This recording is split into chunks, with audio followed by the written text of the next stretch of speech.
잘 나오셨습니다. 긴 장마가 시작되었는데 이름값 하는 장마인 것 같습니다. 우리 이때도 하나님의 은혜가 가득한 모든 성도님들 되시기를 축복합니다.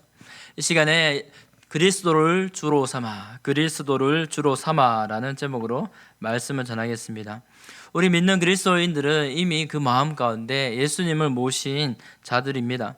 오늘 말씀처럼 우리 마음에 그리스도를 주로 삼아 주로 모시고 날마다 거룩하게 함으로 주와 동행하는 모든 성도님들 되시기를 축복합니다.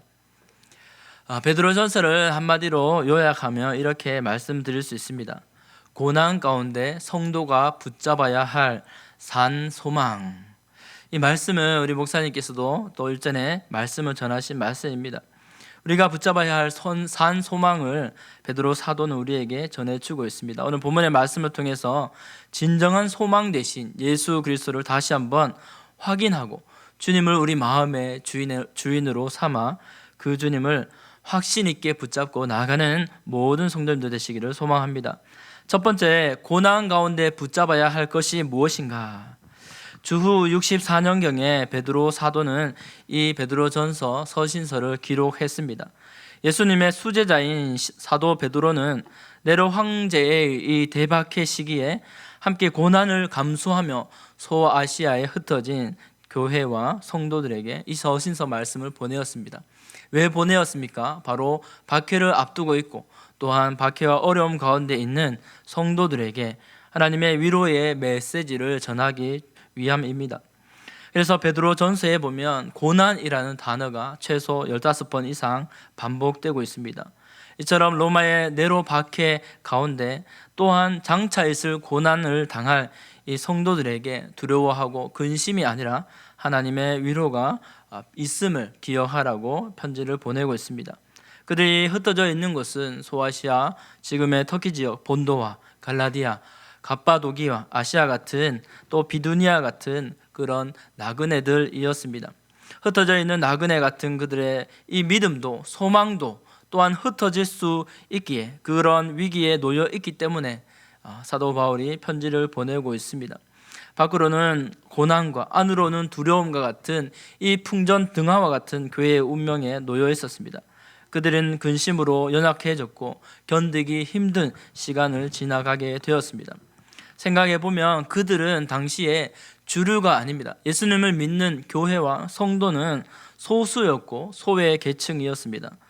로마의 황제의 박해와 다가올 박해 가운데 소아시아 성도들과 로마 교회 성도들까지 생각하면 그들은 모두 비주류였습니다.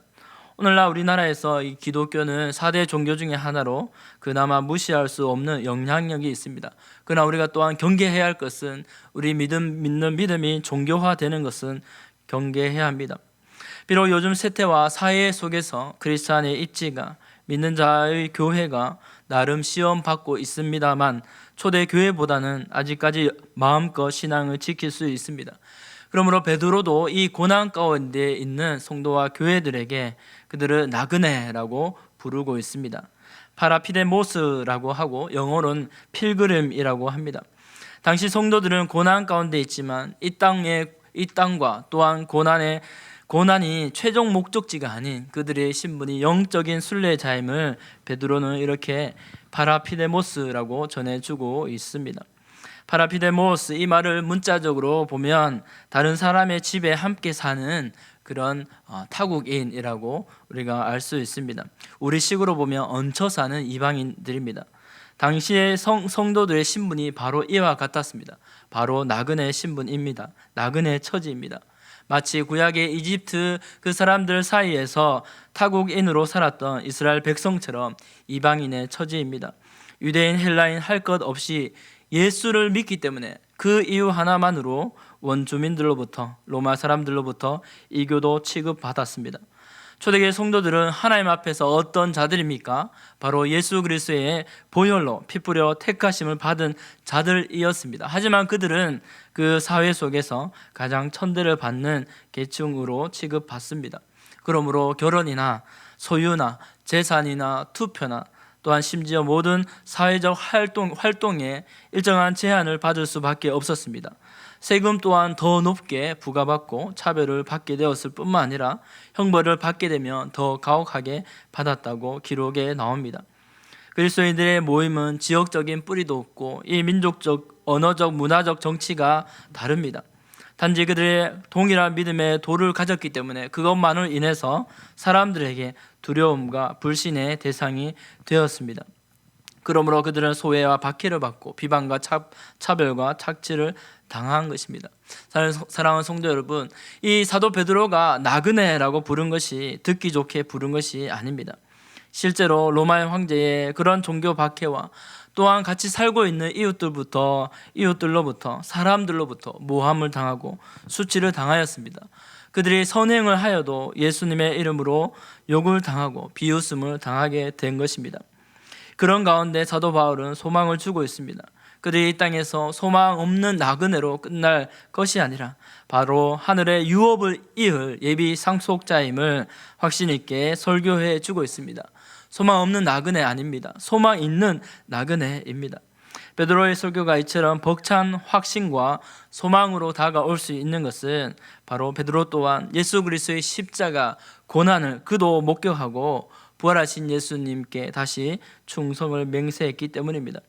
베드로 사도는 바로 초대교회 성도들의 소망의 아이콘이었습니다.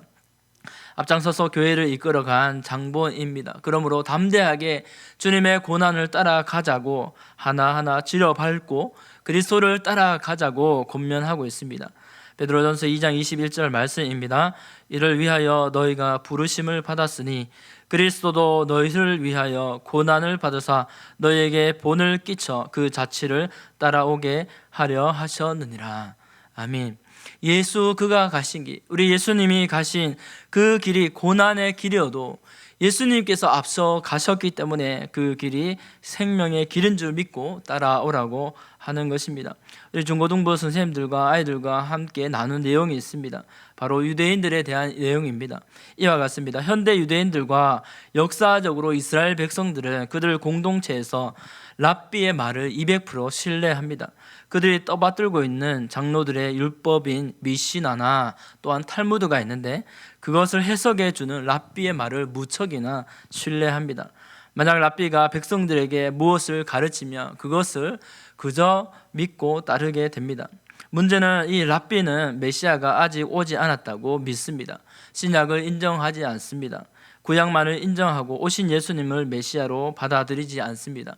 이것이 결정적인 것입니다. 유대인들은 랍비가 그렇게 인정하고 가르치니 메시아가 아직 오지 않았다 덮어놓고 믿게 된 것입니다. 하나님의 말씀대로 그들의 귀와 눈이 닫히고 주님을 알아보지 못하게 됩니다. 그들이 랍비의 말을 따라갔기 때문입니다.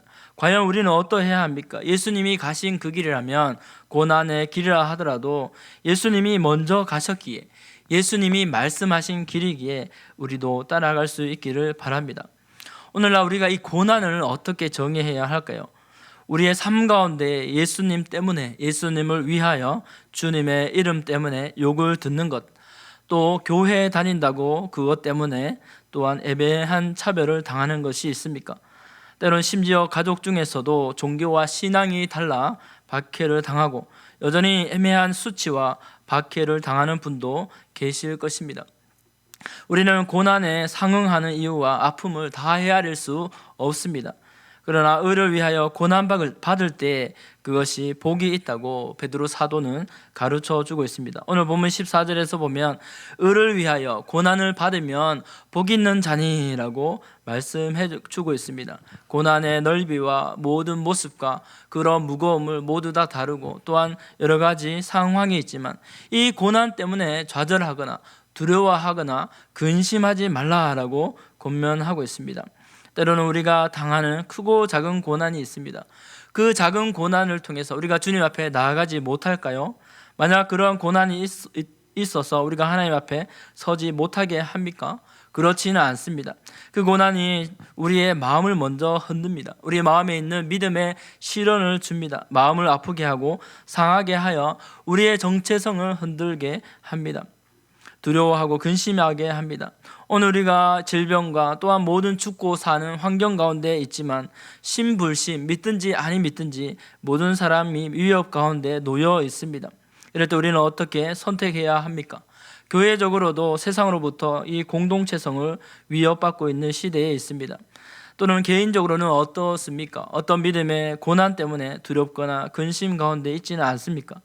만약 우리의 믿음이, 저와 여러분의 믿음이 작은 어려움 가운데 흔들린다 하더라도 그것은 믿음의 시련과 고난입니다. 그것이 우리의 생각과 또한 좌절로 나아가는 것이 아니라 비교적 작은 시련이라 하더라도 우리가 말씀으로 이겨내면 주님께서도 견고한 말씀과 믿음 가운데 우리를 서게 해야 하실 줄 믿습니다. 내 힘과 결심 약하지만 주님의 지혜와 은혜를 구하며 믿음으로 전진해야 하는 것이 이 땅에서 나그네 된 성도의 갈 길인 줄 믿습니다. 앞서 말씀드린 것처럼 그러면 우리가 고난 가운데 붙잡아야 할 것이 무엇입니까? 그것을 우리가 잘 알게 됩니다. 그것은 나그네 같은 이 세상 소망이 아니라 예수 그리스도 이름으로 주신 하늘의 산 소망, 영원하고 쇠하지 않고 썩지 않는 하늘의 산 소망인 줄 믿습니다. 그리스도로 말미암아 우리에게 허락하신 영원한 영혼의 구원이기 때문입니다. 바쁘고 피상적인 것을 추구하는 이 눈앞에 보여지는 것으로 이 놓여진 세상입니다. 그러한 세상을 넉넉히 따라가지 말아야 합니다. 눈에 보여지는 것으로 우리가 만족할 것이 아니라 하나님의 고난 뒤에 감춰진 그 영광을, 비밀한 영광을 바라보고 붙잡아야 할 줄 믿습니다. 사랑하는 성도 여러분, 십자가 수치와 찢겨짐의 고난과 그 죽음의 제단 앞에서 하나님께 무릎으로 나가신 예수님처럼 하나님과 기도로 날마다 교제함으로 또한 주님의 은혜를 붙잡을 수 있는 모든 성도님들 되시기 주님의 이름으로 축복합니다. 두 번째로 우리 마음의 가장 중심의 자리에 주님을 모셔야 합니다. 예수님께서 비유하신 옥토 이야기가 있죠. 이 좋은 땅 이야기는 여러 가지 원래는 땅이었습니다. 길가도 있고요. 또한 가시나무, 그 밭도 있습니다. 돌짝밭도 있습니다. 또한 길가는 맨들맨들한 사람이 많이 밟아서 그 땅에 열매 맺지 못한 그러한 땅입니다. 또한 가시나무도 열매가 떨어져도 씨앗이 떨어져도 가시나무로 인해서 성장하지 못하는 밭이고 돌짝밭도 마찬가지입니다. 어려움과 시련이 있을 때 자라지 못하게 됩니다. 좋은 땅이야말로 좋은 열매 맺을 수 있습니다. 그런데 왜 그 땅들이 그렇게 어려움 가운데 있습니까? 저는 생각합니다. 우리 마음의 주인을 제대로 만나지 못했기 때문입니다. 우리는 우리의 손과 우리의 또한 발이 또한 우리의 시간과 물질이 내 손과 의지에 달렸다고 생각합니다. 물론 모두 다 주님의 것이라는 말씀에 동의하지만 때로는 우리의 눈에 보이지 않는 마음과 동기이기 때문에 주인 되신 주님을 모시지 못할 때가 얼마나 많은지 모릅니다. 어떤 목사님은 하루에 5번, 아니 10번, 아니 100번이라도 주님을 부인하고 주님께 거짓말을 한다라고 이렇게 말씀도 하기도 합니다. 그러나 우리의 주님은 날마다 우리의 문 밖에 서서 우리의 마음 문을 두드리고 계십니다. 계시록 3장 20절 말씀입니다. 우리 같이 한번 읽어보겠습니다. 볼지어다 내가 문 밖에 서서 두드리노니 누구든지 내 음성을 듣고 문을 열면 내가 그에게로 들어가 그와 더불어 먹고 그는 나와 더불어 먹으리라. 아멘. 우리 주님은 항상 우리의 마음의 문 밖에 서서 두드리고 계시는 줄 믿습니다. 우리가 날마다 세상 열정과 매일매일 일해야 하고 또한 먹고 마시는 일에 바빠 우리의 마음은 마르다처럼 주님의 말씀을 들을 여유가 없는 줄 것 같습니다. 분주하고 그 마음 자체도 잃어버릴 때가 많습니다. 그러나 우리 주님께서 원하시는 것은 무엇일까요? 바로 우리 예수님은 우리의 마음을 차지하기 원하십니다. 매일매일 영적으로 전쟁이 일어나는 우리의 마음 가운데 주님의 말씀이, 주님의 평안이, 주님의 은혜와 주님의 음성이 들려지기 원하시는 줄 믿습니다. 그러므로 우리가 주의 마음을 알아들이기 원합니다. 그러므로 우리가 두려워하는 것, 때로는 이 세상의 질병과 아픔으로 또한 여러 근심 가운데 고민할 때도 있지만 그것보다 우리 마음에 주님이 계신지 아니 계신지 확인해야 할 줄 믿습니다.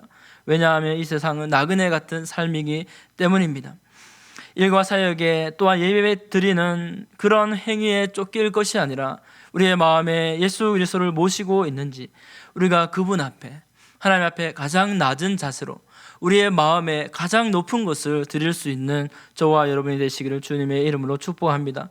사도 바울은 믿음을 확인하라고 권면합니다. 고린도후서 13장 5절 말씀입니다. 너희는 믿음 안에 있는가? 너희 자신을 시험하고 너희 자신을 확증하라. 예수 그리스도께서 너희 안에 계신 줄을 너희가 스스로 알지 못하느냐? 그런지 않으면 너희는 버림받은 자니라 라고 이렇게 말씀하고 있습니다. 우리 자신의 참된 가치가 어디에 있을까요?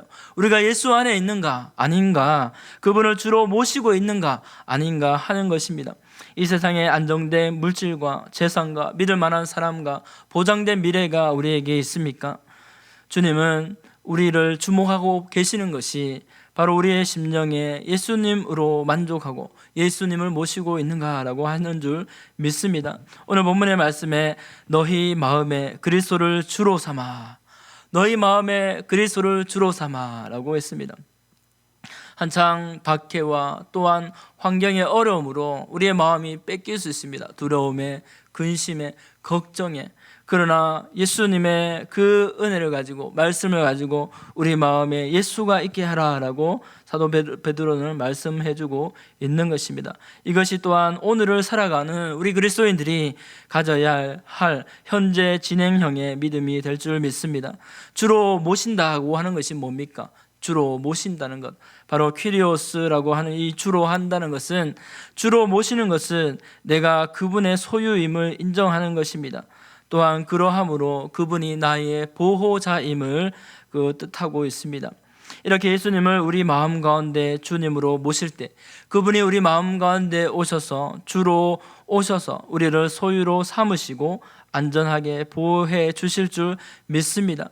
그러므로 우리의 가장 소중한 마음 가운데 확신 있게 주님을 모시고 동행하는 성도님들이 되시기를 바랍니다. 이 땅에 얼마나 많은 것들이 우리의 마음과 우리의 시선을 빼앗습니까? 우리의 마음을 지켜서 주님께 드릴 수 있는 승리하는 모든 성도님들 되시기를 주님의 이름으로 축복합니다.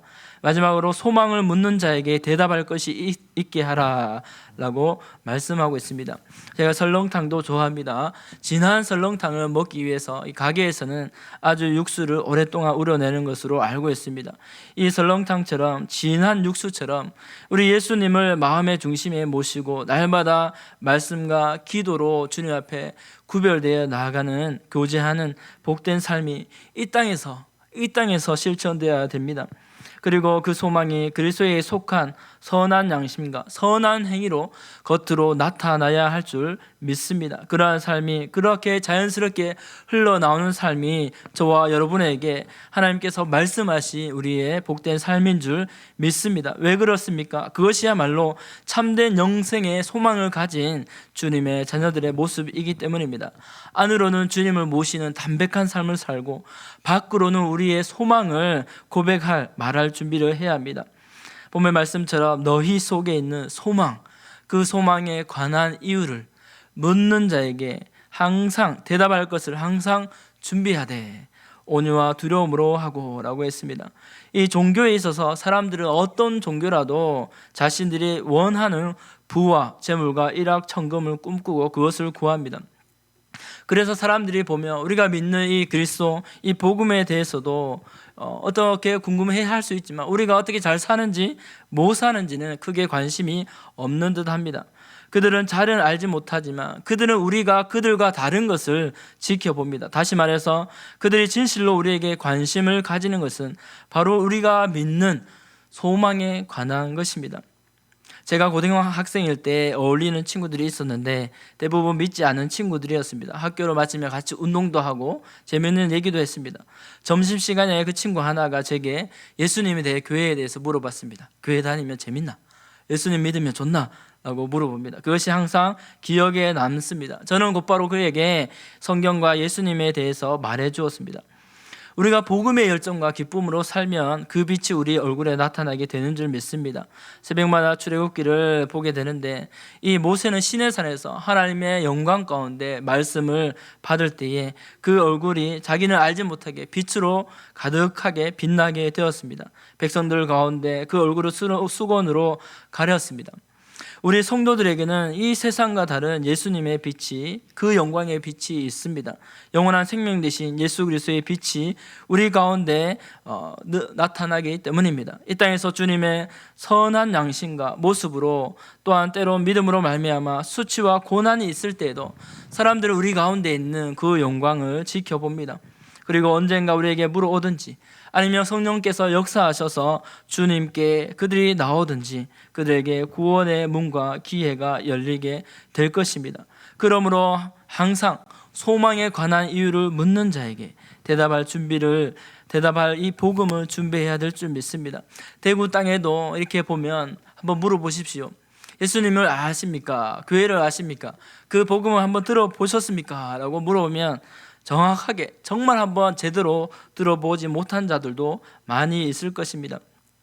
운동을 하다 보면 산에 올라가는데 절로 산으로, 절로 이렇게 예배하러 그것으로 나아가는 자들이 얼마나 많은지를 모릅니다.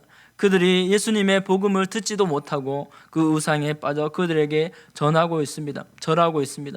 우리는 이 평안의 복음의 신을 신고 날마다 어디로 가서라도 복음의 말씀을 전할 수 있지만, 그들이 언젠가 우리에게 물어올 때 우리 마음 가운데 대답할 이 말씀을 온유와 두려움으로 대답해야 될 줄 믿습니다. 왜 그렇습니까? 바로 우리 모두가 마지막 날에 심판주 대신 예수 그리스도 앞에, 하나님 앞에 서게 될 것이기 때문입니다. 믿은 자는 하나님의 은혜와 영광의 구원을 얻게 될 것이고, 그때에 믿지 못하고 받지 못한 자들은 수치와 부끄러움을 당하게 될 것이기 때문입니다. 그러므로 우리가 그때에 담대하게 복음을 전할 수 있는 저와 여러분이 되시기를 주님의 이름으로 축복합니다. 이제 말씀을 맺겠습니다. 오늘을 살아가는 그리스도인의 믿음의 태도 가운데 잊지 말아야 할 중요한 일을 베드로 사도는 권면하고 있습니다. 바로 우리 마음 가운데 예수님을 주로 모시고 있는지 함께 점검하기를 바랍니다.